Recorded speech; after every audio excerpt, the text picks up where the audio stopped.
Hello everyone and welcome back to my YouTube channel. So we are still on the topic of money and we are going to talk again about tax returns. So before we start this video, welcome to all the new subscribers, or just if you've bumped into my video, and well, welcome. My name is Tumelo Modipa, and to all the oldies but the goodies, thank you guys for coming back.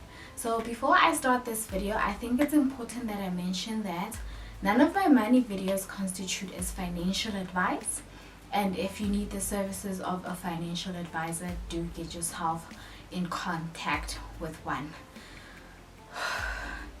I'm speaking so fast and now I'm like breathing so fast and heavy, but let's just carry on. And then also, my videos don't constitute tax advice. It's what I've observed, what I learned, and what I do. That is why I do these money videos. So in my previous video, I touched a bit on Home Office Expense Deduction, and I thought, let me just come back and actually talk about that some more. So the legislation actually reads, let me just quickly find it. So the Income Tax Act states that if the room is regularly and exclusively used for the purposes of the taxpayer's trade, e.g. that is employment that is specifically equipped for that purpose. Alright? The home office must be set up solely for the purposes of working. The other thing it says, if the employee's remuneration is only salaries, the duties are mainly performed in this part of the home. It therefore means that you perform more than 50% of your duties in your home office. And then the other one says, where more than 50% of your remuneration constitutes of a commission or variable payments based on your work performed, and more than 50% of those duties are performed outside of an office provided by employer. This is the requirements you would need to meet to qualify for claiming the Home Office Expense Deduction. So I spoke not at length but a bit about the Home Office Expense Deduction. So to break it down, what it means is that since most of us have been working from home, you could literally get a deduction to claim for all the expenses that you've incurred in order for you to actually have a working environment or that home office at your house. So if you were not able to claim or get reimbursed for all those deductions back, those expenses by your employer, then you could try claim these expenses from SARS. But you can't just claim all these expenses from SARS. What you would need to do is you'd first have to meet these criteria. So understand regularly and exclusively. So it literally means that that space needs to be purely for the purposes of your work. The other thing it says is that it actually has to be a specific room. So it has to be a home office. So if you are going to work from a portion of your bedroom, or from your dining room, your living room, or your sitting room, or whatever you want to call it, even from your kitchen or from your dining room table, then no, you cannot claim this deduction because you are not working in a specific room that is called a home office and specifically equipped for the purposes of your trade. So that's the unfortunate thing about us trying to claim this home office deduction. It says because you need to have a specific room. It's unfortunate a lot of us don't have the luxury of having an extra room in a house where we could literally turn it into a home office and equip it specifically for the purposes of a trade. But what is going on is the National Treasury is actually looking into this, that a lot of people really can't have an extra space to just have it exclusively as a home office, but we work, from a specific part of a room that is already something else. So they're looking into that. But at present, no, if you're not working from a home office, you cannot claim this deduction. The other thing to note about this deduction is, although now that you're claiming this deduction, later in future is once you decide to sell your primary residence, which is your home, what would happen is usually there's what they call capital gains tax, and on top of that capital gains tax you get a what's the word for it? You get an exemption from primary residence. So as part of this, because you would be using your home office, that portion of that office would then not be a former part of, you wouldn't be allowed to get that exclusion capital gains because you were using your home for your trade. So maybe if it's 10% of your home, that it means 10% would not qualify for that exclusion. Yeah. What is this capital gains tax? That's the other thing. The other thing about this home office expense thing is there are certain expenses you can claim and there are certain expenses you can't claim. This also depends on the type of trade. So people who are commission workers and like commission workers, yes, they actually can claim far more deductions than salaried or whose remuneration are salaries. So in the sense, like, think of someone who is a freelancer versus someone who is remunerated at work, so they wouldn't get the same kind of deductions. So the deductions that you could get are a rent on the premises, cost of repairs to the premises, and expenses in connection to the premises. So cost of repairs would be like if maybe there's a leakage in the roof, then you would have to pay those expenses to get the roof repaired. If maybe you hire somebody to clean the house, obviously even that space would have to be cleaned, so you could get a deduction for those expenses. What other things? If it's not rental, then it means you're paying bond. So if you're paying bond, I think you can get deduction for the interest portion of the bond and not literally the whole bond repayment that you pay back to the bank. So those are the most basic expenses that you could get. The other expenses you could get could include anything from your phone bill, your internet, stationery rates and taxes, like cleaning, as I said, the office equipment, and wear and tear. So in terms of the calculation and where on the tax return you can actually find this, I will do as part of this video, but just as a brief overview, is the most common thing in order to prove is what they say with taxes: the onus of proof lies with the taxpayer. So you, the taxpayer, really are more responsible to prove that indeed you do deserve to get this deduction. So one of the many things that could be required as part of this whole thing of you trying to claim the deduction is you would need to first provide proof that indeed, get a letter from your employer that indeed you were allowed to be working from home. You need to provide proof of all the expenses that you have incurred, and largely you need to prove that that room is exclusively equipped for your trade. The one thing that I picked up, there was a webinar that SARS had that I picked up from there, is that they say that because you have to prove, as part of, they usually will have most of these people audited.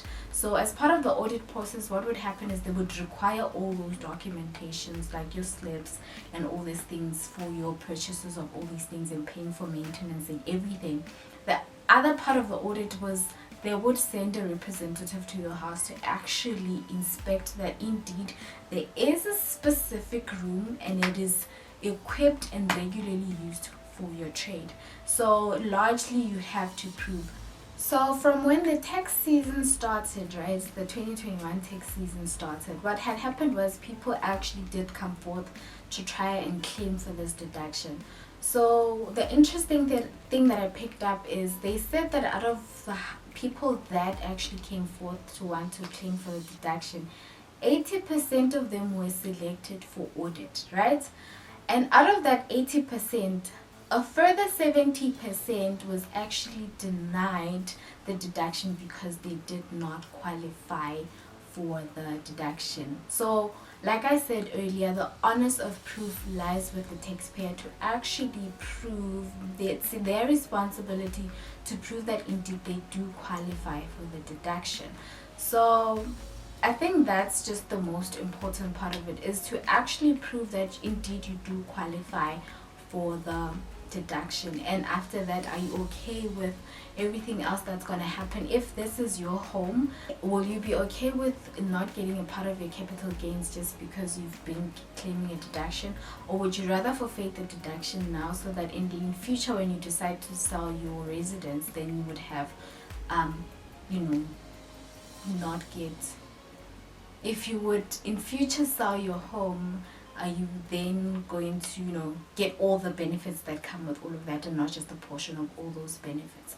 So in the next part of the video, I will show you how you would go about calculating what portion or what percentage you would need to claim, and then where on your ITR 12 or your tax return which you then have to input all these things, and what standard questions you'd have to answer to be able to unlock the part where you can input what you had calculated. That's all for me for now, and I'll see you guys in a bit with a presentation PowerPoint and then I'll show you guys how to do it also on e-filing. If you are going to claim home expenses, this is the calculation you would have to do. Take note, you would need to have with you the floor plan of your house to make this seamless. If not, get your measuring tape out and get measuring. We will start with an illustrative example where we talk about a taxpayer who has been working from home. So the taxpayer lives in a 30 square meter house, of which the office is only 3 square meters, and they have the following allowable expenses: one being rental per month of 6,000 rand and water and electricity per month of 2,000 rands. For the purposes of this example, we will assume that everything stays constant per month. So to get the percentage apportionment, or how much of the deductions will be allowed to be deducted, or the expenses will be allowed to be deducted, we would have to do a calculation. So how the calculation works is you take the portion of the office and then you divide it by the total space of the home. So 3 square meters divided by 30 square meters, multiply by 100 because we want to get a percentage, and what we get is 10%. So we will take all the expenses that they have incurred, and then take only 10% of that part, and then the 10% is what we will be allowed to deduct. So with regards to the rental, we would say 6,000 rands multiplied by 10% to get 600 per month, and then water and electricity of 2,000 rands multiplied by 10%. Oh, I made a mistake there. I forgot to put the percentage sign, but we will assume that you guys actually understand that's what I was trying to do, to get 200 rands per month. In total, these give us 800 per month. So when we started with the example, we said that they've been working from home for the past 12 months, well, for the 12 months in the specific year of assessment, and then that would be 800 rands multiplied by 12 months to get us 9,600 rand. So that is the amount they would deduct for, or they would claim for home office expenses. So obviously now you're wondering, I have the calculation right, where on my tax return would I be able now to input this amount, and which standard questions do I need to answer? So we'll get to that just in a bit. What you would need obviously is to log into your e-filing, and that is where we will pick up. So you would have logged into your e-filing. So the first thing you would need to do obviously is go on to your tax return. So I will not do this from step 1 throughout and filing all the other things. I've done a previous video for that, which I will link. What you would do is you will first start with the standard questions, which I've already answered, so we'll just skip to the specific questions we will go to. So as part of the standard questions, the question you would want to answer yes to, so that you can claim the home office deduction, is the last question in the standard questions. So we scroll down to the very bottom, to the very last question, and the question reads, it's this one, and it reads, Did you receive any other income, excluding amounts received or accrued as a beneficiary of a trust or trusts, or deemed to have accrued in terms of Section 7, and or incurred any allowable expenses not addressed above? You click yes on it. So what happens is once you click yes, it actually now has another, I forgot to answer this one, it pops up another other questions called comprehensive questions. So you will open those ones and then you would answer there as well, and you would look for the question that speaks to deductions. So it says, did you incur any expenditure that you wish to claim as a deduction that has not that was not addressed by the previous question? You click on yes. So what you would do is once you click on yes, then you would need to scroll at the bottom again to taxpayer information deductions. It's red because you did not do that. So you will click on other deductions. So you will look for source code 4028. So 4028 is specifically for home office deductions, and when you get to home office deductions, that's where you would now input the amount that you had calculated, which we had calculated. It was 9,600. Oh my goodness, oh my keyboard did funny things right there. So 9,600, and that's literally just where you go. So the first step one is in the standard questions, you answer yes to you incurring any additional expenses that were not stated as part of the standard questions. Step 2 is in comprehensive questions, you click yes on other deductions, and then step 3 is to scroll down to deductions at the bottom and look for source code 4028, and then input the amount that you had previously calculated. That would be the expense then that you would input here, and then you would submit your return. It's literally that easy. I hope that this video was informative for all the taxpayers out there, and please engage with me in the comments. I'll try to answer as best as I can. Remember that I'm not a tax advisor or anything. I honestly just do a whole lot more of these videos because it's what I've learned, what I observe, and what I do. So that's why I share these videos. Other than that, thank you guys for joining me for this video, and I will definitely be seeing you guys in the next video. Remember to live your best life. We are still in a pandemic. Keep safe, stay in the house. If you have to go outside, make sure to wear your mask, and I will be seeing you guys in the next video. Bye-bye.